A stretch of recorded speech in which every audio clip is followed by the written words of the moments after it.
Hello again, back with chapter 3 of Frostheart today, and the chapter is called The Sound of Wind. Ash came to with a start, gasping and thrashing before realising he was back in the safety of his hammock, no longer dangling for his life above the hungry jaws of lurkers. He must have passed out properly after Toby had brought him back to the watchtower. His head hurt, and it felt as though every muscle in his body had been thumped by a walloping walrus. After getting dressed, Ash pulled back the hanging furs that offered him the smallest amount of privacy and found Toby waiting for him on the other side, frowning with a confusing mixture of disappointment and concern. Ash waited, but the Yeti said nothing. "Toby, I'm sorry," Ash said at last. "I know we shouldn't have been messing around out there. I tried to tell them, but—" Toby interrupted. "You must learn to control the urge." Ash was confused. "What? To play sparkball?" "The urge you have to sing," Toby growled. I didn't. You nearly did. I saw it in your eyes." "There it is," Ash thought. Proof Toby has super Yeti senses. You can't hide anything from him.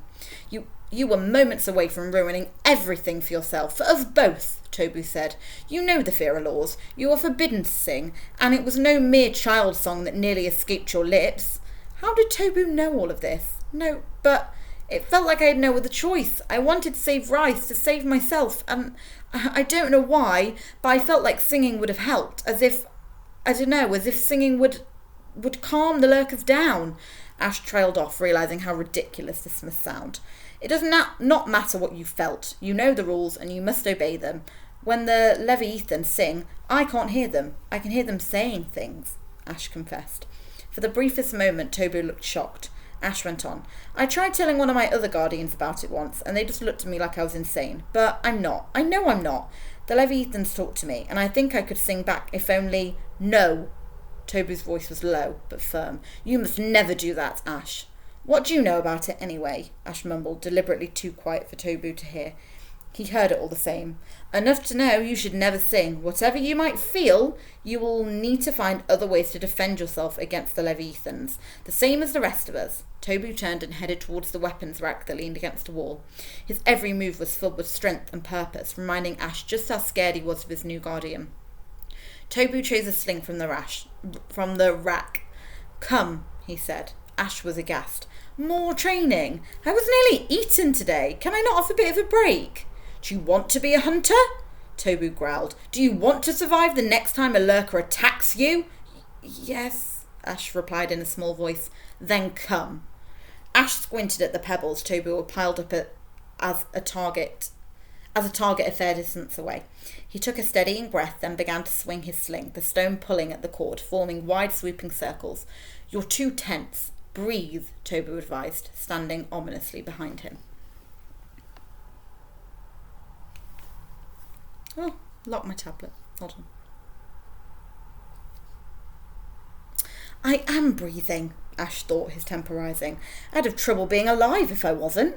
He let the stone fly and watched it gracefully arc into the air, then clack off a nearby boulder. Ash cursed. "You're too impatient. You're not concentrating as usual." Toby really was excellent at telling Ash what he was not good at. "I'm much better with a bow," Ash complained, though this was not entirely true. "You are not using a bow. Focus." Ash huffed, then placed another stone in the pouch of his sling. "You must listen to what the world is telling you," Toby said. "Feel the shift of the snow beneath your feet, the sturdiness of the earth far below that. Feel the caress of the air around you, the way it cradles you, moves you. Listen to the sound of the wind and what it's saying."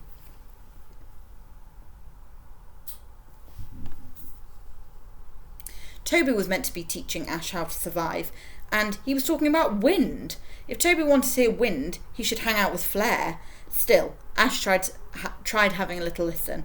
He heard the wind all right, but it didn't seem to want to tell him anything. He felt the snow underneath his boots. Sure, he felt how cold it was, and how much he wanted to go back inside. He felt the air sharp and harsh with every breath he took. He released the stone and missed the target again, and again, and again. Spirits. He hated slings. He ground his teeth in frustration. "You're not listening!" Toby growled. "Well, it doesn't help when you're yelling at me." Toby looked as though he was about to yell something, then stopped and sighed. "It was wrong of me to shout.